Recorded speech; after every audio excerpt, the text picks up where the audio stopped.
par le président ivoirien, hôte. Depuis hier, des photos circulent sur les réseaux sociaux montrant le Premier ministre Ali Mohamed Lamine Zen, reçu par le président ivoirien Alassane Ouattara.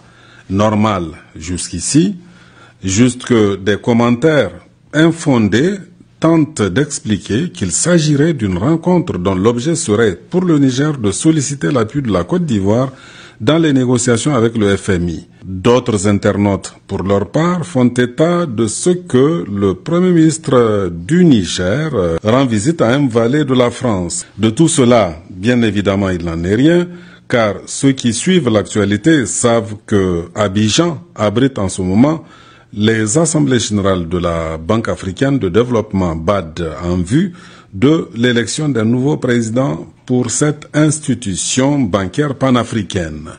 Le Premier ministre y séjourne dans ce cadre précisément en sa qualité de chef de délégation, mais aussi de gouverneur pour le Niger. Et s'il a été reçu par le président ivoirien, hôte de ses assises, c'est encore à ce titre. Tout comme le chef de l'État ivoirien a reçu tous les autres chefs de délégation des pays participants. Le Niger, qui conduit jusqu'ici avec succès ses négociations avec les institutions de Bretton Woods, n'a jamais sollicité le concours de la Côte d'Ivoire, ni d'ailleurs d'un autre pays. Le 6 mai dernier encore, une forte délégation du FMI, conduite par un haut responsable du département Afrique de l'institution, se trouvait à Niamey. Ce dernier avait alors déclaré que le Niger pouvait toujours compter sur le FMI, car de l'avis même du FMI, leurs relations sont excellentes. À vrai dire, fort d'une résilience remarquable, et d'une croissance robuste de 6,6% attendue en 2025, malgré les défis, le Niger continue de faire des envieux.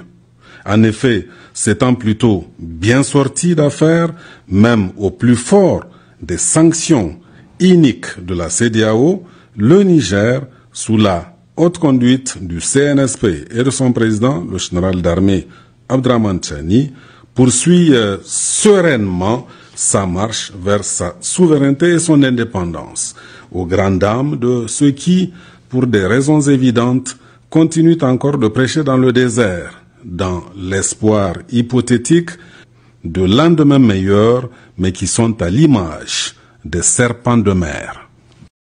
Merci de t'abonner, de liker et surtout de partager pour soutenir la chaîne.